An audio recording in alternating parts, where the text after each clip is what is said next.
What's up, everybody?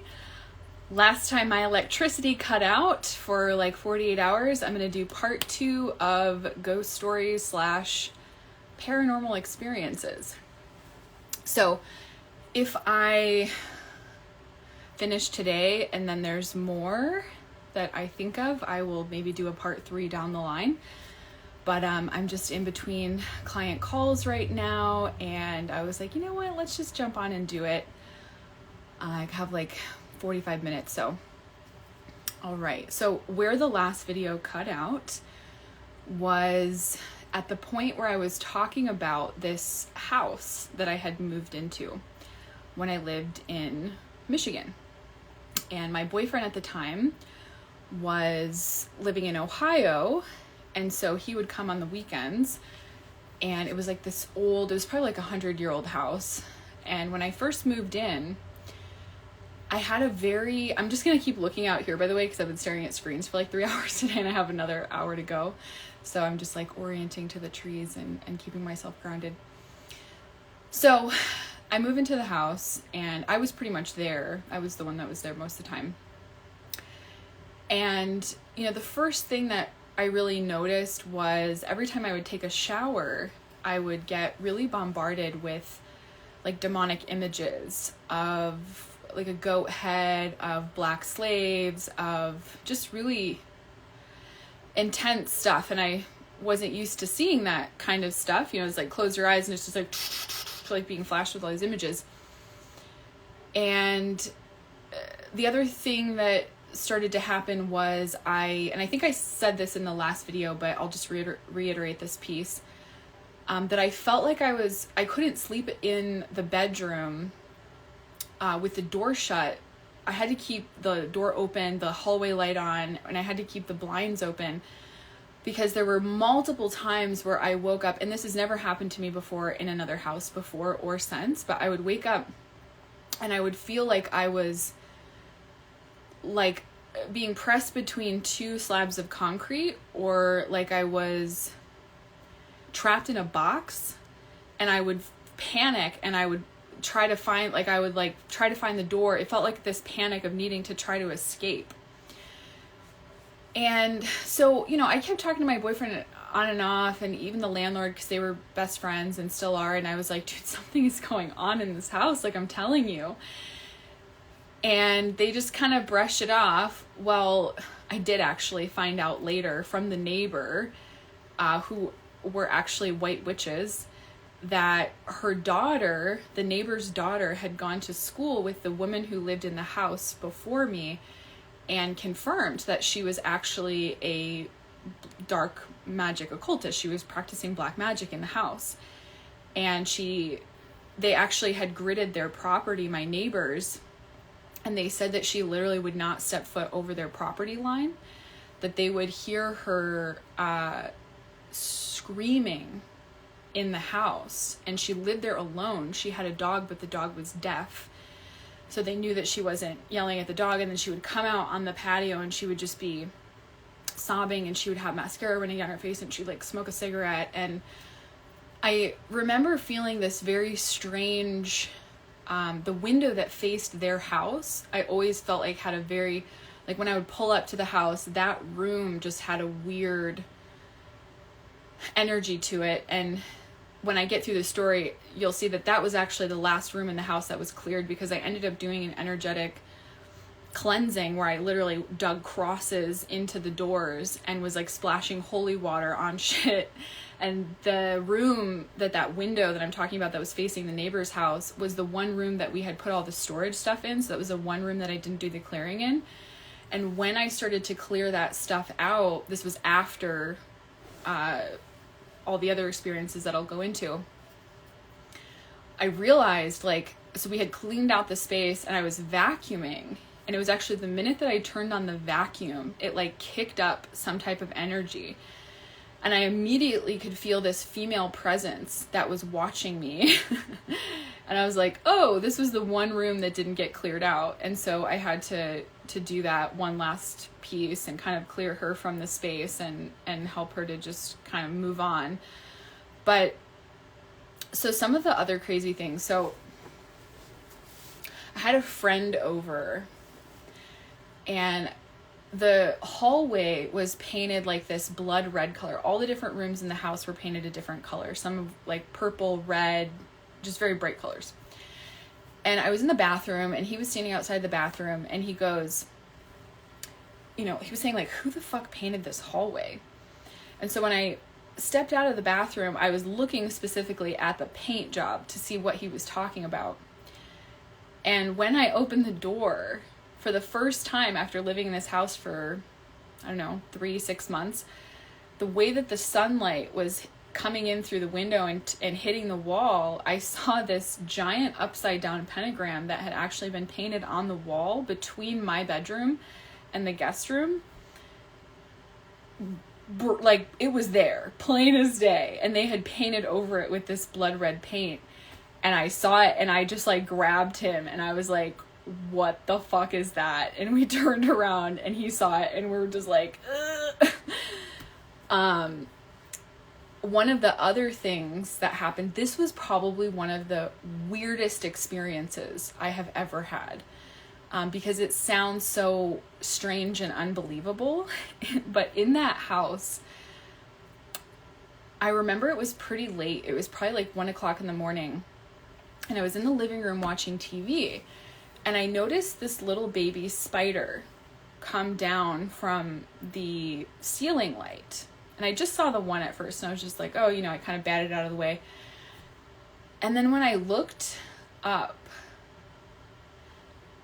I realized that there were hundreds, if not thousands, of baby spiders on the ceiling. And my first thought was, oh my God, I'm hallucinating. This is the moment where I'm going crazy and I'm officially hallucinating.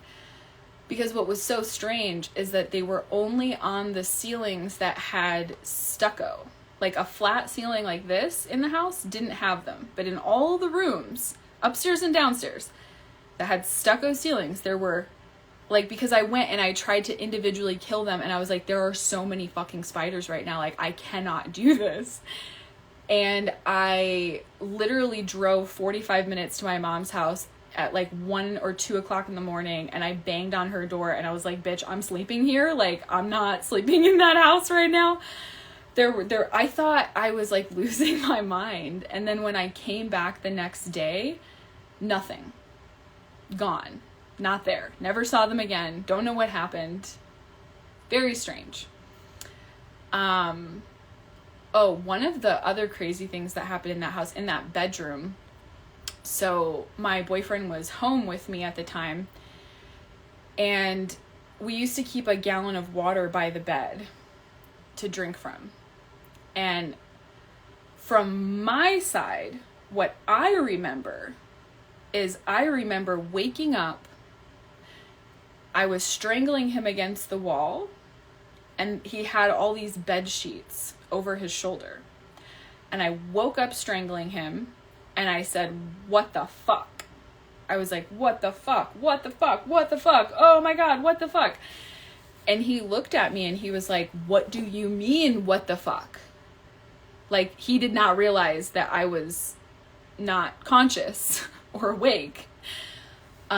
He said, you went to take a drink of water and you started dumping water on the bed. And I woke up, and so I said, what the fuck? And he said he started stripping the sheets off the bed, and as he stripped the sheets off the bed, he said I just attacked him and started strangling him. So there was some dark shit in that house. I've never assaulted somebody in my sleep before or after. But definitely was, I think, something was operating through me in that moment. I also had this very weird feeling like something was buried underneath this particular part of the house. I kept feeling like this male energy that was under the house, because there was this crawl space area, and he had a grow room. He would grow, cannabis, and I just always felt like there was something underneath that fucking crawl space. Yeah, and I just had a very weird feeling in the basement, like something was watching me, very eerie. But yeah, like I said, I figured out that that woman was a black magic occultist who lived there before. And so I was specifically sent into that house to do the clearing, to witness these things and to transmute the energy, because I have the template of a white witch coming into that. I know there's a lot of stigma with that word, but so yeah, that house was crazy train. And the house that was up the street, so my neighbor, who was a white witch, and her daughter was a white witch, the one who had the property that was gridded where the neighbor couldn't cross the property line, her daughter, the one that went to school with the black magic occultist, also lived on the same street, and she lived like 4 houses down the street. And her daughters were having these really terrifying experiences of, she said that she woke up in the middle of the night. One of her daughters was at the top of the stairs and was like talking to something.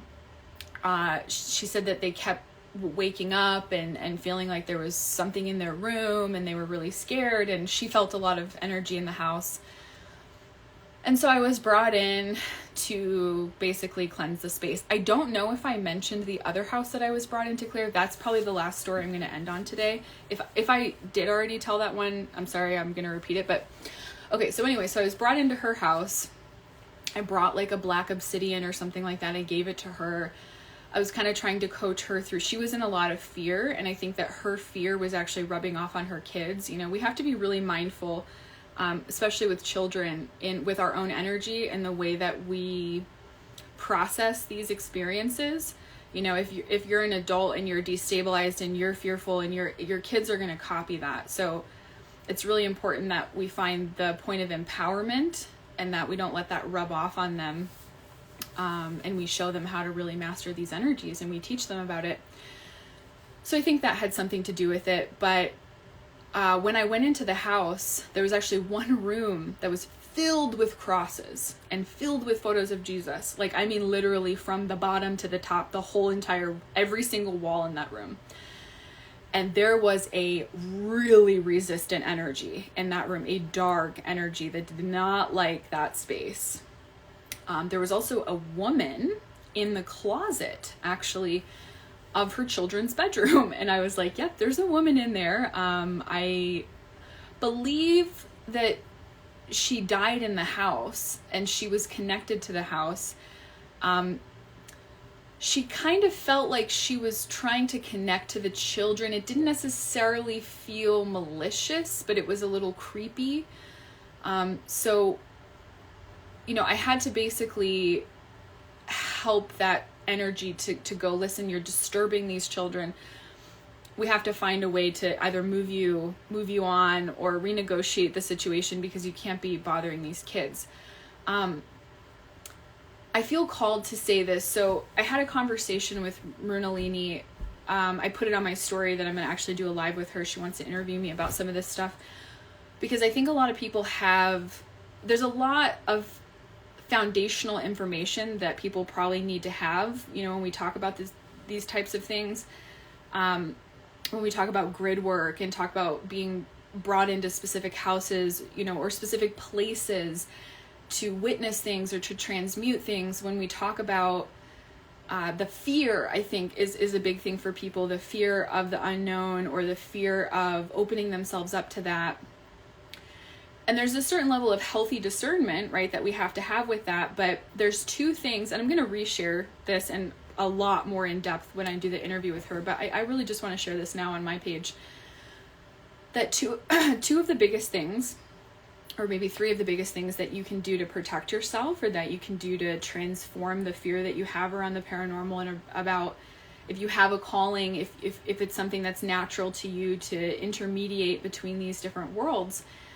There's 3 things. The first one is, if you have trouble with boundaries with people in real life, you are going to have trouble or fear around not having boundaries and not trusting yourself as it relates to the spirit world, because we have to have boundaries. And that, you know, boundaries are directly connected to self-worth and self-esteem and knowing ourselves, taking up space and claiming our own claiming our space. It's a huge part of boundaries, is the self-worth that's connected to that. So when we are opening ourselves up to that, we want to really fortify our boundaries with people in real life and allow that to carry over.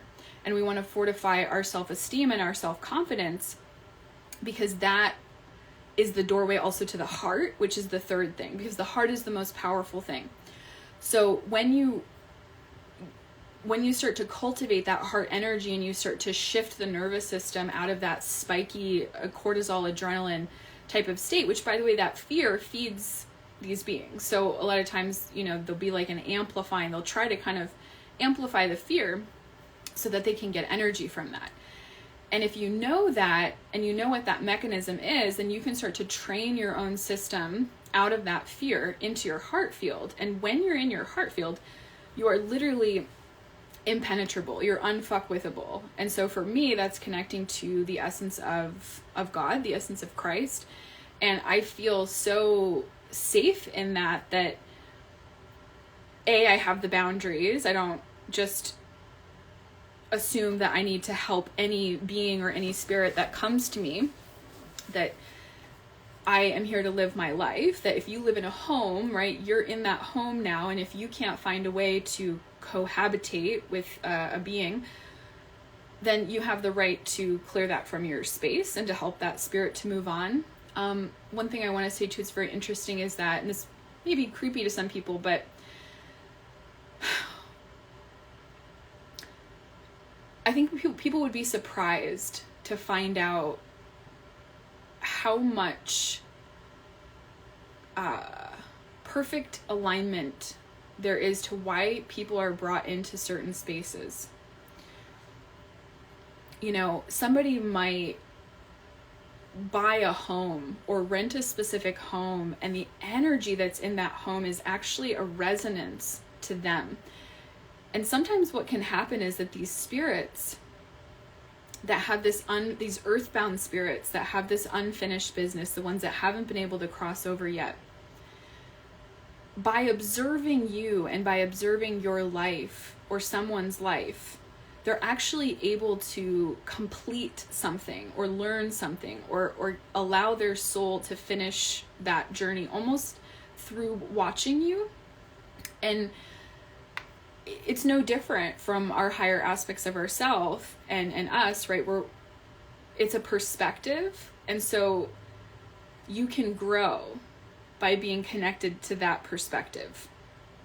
So our own higher self is learning from us just as much as we're learning from it, right? It's learning from the human experience in this point of perspective, and vice versa. And there's not one that's necessarily superior. They're just different components. And you can think about these earthbound spirits or these beings that you might interact with that you may not even know that you're interacting with. These are aspects of God, or perhaps aspects of yourself, or aspects of your soul group or soul family, that some way you're contracted through your living life to actually help rehabilitate that form or that being, whether you're aware of it or not. But okay, so where was I going with that? Let's backtrack a little bit. We got a little bit off topic, but all needed to happen. So yeah, boundaries, self-esteem, the heart, the power of the heart field, training the system out of the fear and into the heart field. Those are really so important, when we talk about these things. So I did a clearing on that house, and the one I was just talking about with her girls, and I don't think that she had any experiences with her girls after that. I think a lot of it died down. And like I said, I think her fear was actually really amplifying the energy in the house and was allowing this thing to kind of grow and feed off of her. And so that's a training moment for us to take ownership of our own energy and refine that experience, and through that mirror of what we are afraid of, what we think we're afraid of. So one other house was, oh yeah, okay, so this is the last one, unless I think of anything else, and then we'll close out here. So and then I'll answer questions, because I see a question that just popped in now. So this is a really wild one. I was working, this was right after I moved to Portland. This would have been like 2018. And I was working at a restaurant, And one of my coworkers had a friend who was having some issues with a spirit, or multiple spirits, in her house. And she was describing the situation to me, and I was like, you know, I have gone into several houses at this point and done clearings and and figured out what's going on. You know, I can do this. So before I go over to her friend's house with her, I'm in the shower, and I get this vision of a yellow truck, like a dump truck. And I get this vision of a stuffed animal. And I saw that there was a little boy and a little girl spirit that were in the house. But I also felt the presence of a darker male energy. And so I didn't quite know. I got the sense, I wanted to figure out with her, like, what she wanted. If the children wanted to stay, you know, did she want them to stay? Did she want all the spirits to cross over? Like, what that was going to look like. So there was some piece, I had some feeling like the toys were going to be important. And the message that I was almost feeling was, if you keep the children here, you need to keep these 2 toys so that they are, you know, they feel like they're a part of the house. So I get to the house, and her son is there, and so, you know, he's pretty young, but he would wake up in the middle of the night, and these children would be trying to play with him, and so he couldn't sleep. And she told me this story about how she was home alone with the kids, and they were in their bath, and she had one of those like memory foam bath mats, you know, where you like can put your feet on it or whatever, and it leaves an impression. And she had the kids in the tub, and she walked to the room for a second, and when she came back, there was a giant handprint on the bath mat that was definitely not her kids and was definitely not hers. So she was very spooked by that. She had a feeling like there was a man watching her that would just kind of walk around the property, like out the window. Just a very unsettled energy. And so I asked her, I said, well, what would you like? Because I'm definitely sensing that there are 2 child spirits, and there is a male. I said, if the children want to stay, would you want them to stay? So she said yes. Right. So I go into the boys' room, and I see that yellow truck, the one I saw in my vision. And I was like, that's the fucking truck. That's the little boy's truck. So because she wants them to stay, I'm going to have to tell her after, that's the truck, and this is the stuffed animal, and don't get rid of these toys. So I walk into the room, and I immediately sense this male, right? And he's trying to tell me that he is their father. And I'm like, nope, you are not their father, because these kids are scared of you. They don't like you. He was very resistant to me asking him to go. It was definitely like, I'm going to say like maybe a level 3 or 4, maybe level 4. It was like, okay, some resistance here.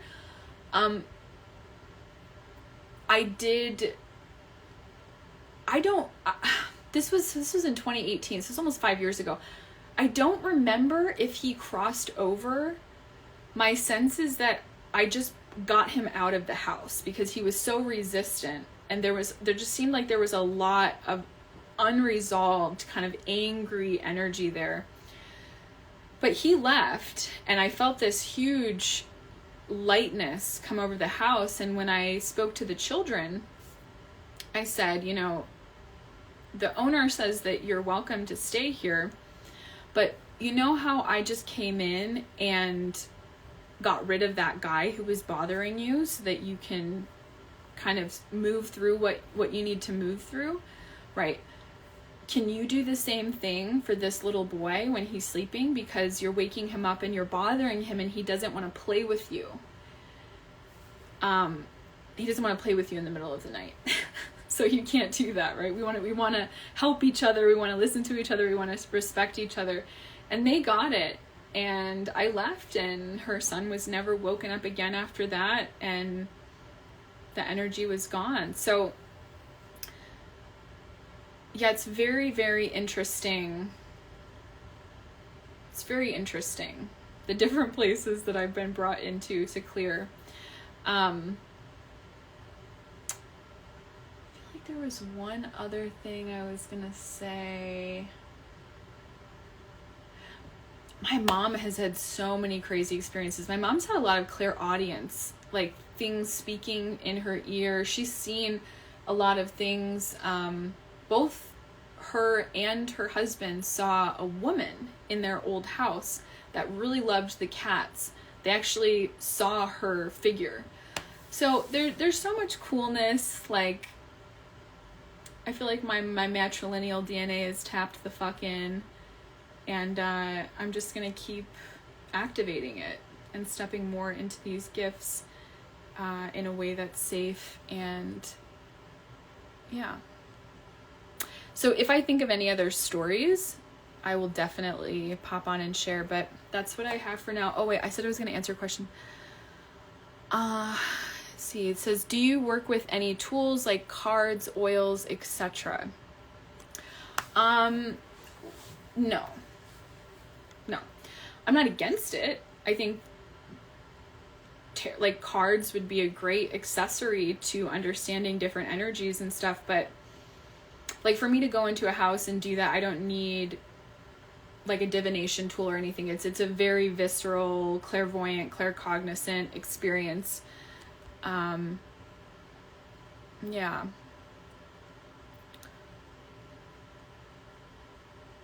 Sarah says, I'd love to hear more about the white witch topic. Oh yeah, well, just that there are, witches who practice black magic, and there's witches who don't, who practice healing, right? Healing is the work of God. And so anything that is healing, that could be, there's so many different forms that could take. That could take poetry, herbs, food, working with the land, working with the elementals. That could be energetic clearings. That could be physical healing. Anything that, right? That's the white witch template. It's the healer, and it. I think for me, as I've been going through this process, really over the last couple weeks, because I can't even tell you how many times the word witch vibes, witch. And I was very resistant to that. I went through a witch phase when I was a little younger. I was very resistant to that. And now I'm kind of reclaiming that for myself, and the energy of that mediumship and of that, that sacred lineage, which was really about healing. And there was a lot of targeting of people who were performing healing and were connected to that because it was seen by, oddly enough, by a lot of the puritanical and religious people. It was seen as the work of the devil. But, chaos and destruction and disease, that's the work of that degrading force. When you're healing something, when it's getting better, that's the work of God, unless you are performing, there's certain things that can look like healing, but it's actually stealing energy. And that's very different, right? That's black magic. I read somewhere that the word witch means a woman of knowledge in some languages. Yeah, certainly. There's so much here. So I just finished the Mayfair Witch series, which is based on the Anne Rice book, The Witching Hour, which is the character that I was named after. And I actually just bought the first edition, like a vintage copy of the book, because I've never read it. I was never ready to read it. But after watching the series, I want to see what the difference is between the series and the book. But I was a little shook up at the end because, spoiler alert, turn this off if you don't want to hear this piece. Spoiler, because I'm about to do a fucking spoiler alert. But if I'm not mistaken, because I want to read the book, but I'm like, if I'm not mistaken, she basically, Rowan, in the story, gives birth to this, like, angel hybrid. Like, it's unclear, because she basically, the guy who got her pregnant was like a kind of like a master, like a high level, like a white witch, but in the male form, like the Magi Grail King lines. But then the spirit that came through that being was apparently the devil or a demonic force or a darker energy. So there's this very interesting, I'm trying to get into the head of my biological father. I'm trying to get into the mindset of why he named me after this character and what he was, how he was relating to the story, where he saw himself in that story. And I think that by understanding this character, it's going to not only help me to continue to write my own story, which doesn't have to be that story. There are some interesting overlaps, but also breaking free from maybe any of the overlays that I'm meant to transmute by coming in specifically to that archetype and to that storyline and that character. And also how connected it is to my actual lineage of, Blair. And so it's very fascinating. I'm learning a lot about it, but I was like, what the fuck? Like, before I bought the paper, or before I bought the book last night, I was like, I bought the book and then I finished the episode and I was like, wait, did she have a fucking demon baby? Like, where is this gonna go? Oh my God. Yes, the witch stigma and reclamation. I feel you. Yay. All right, guys. Yep, that's really it from me. I don't want to go on and on. So look for the live that I'm probably going to do soon with Nalini. And, I have some other things, some other codes I want to bring through. I know things have been a little spiritual on the page lately. We've been really opening up the portals and opening up the gates to a whole other dimension of healing, a whole other dimension of speaking, of ownership, of really, I have been on that journey of owning all of the facets of who I am and integrating that. So, things have taken a spiritual turn. And I think that this is an example of, as I go into my Saturn's return, this is just another layer that's really going to strengthen and start to integrate into the work that I do with people. So I'm very excited about that. But I also have a lot that I want to share that's going back to the nervous system, going back to these fundamentals that I'm still very connected to. So, yeah, I hope you guys are... Oh, we didn't even do one hair flip in this. I hope you guys are all doing well. Have a wonderful day. Bye-bye.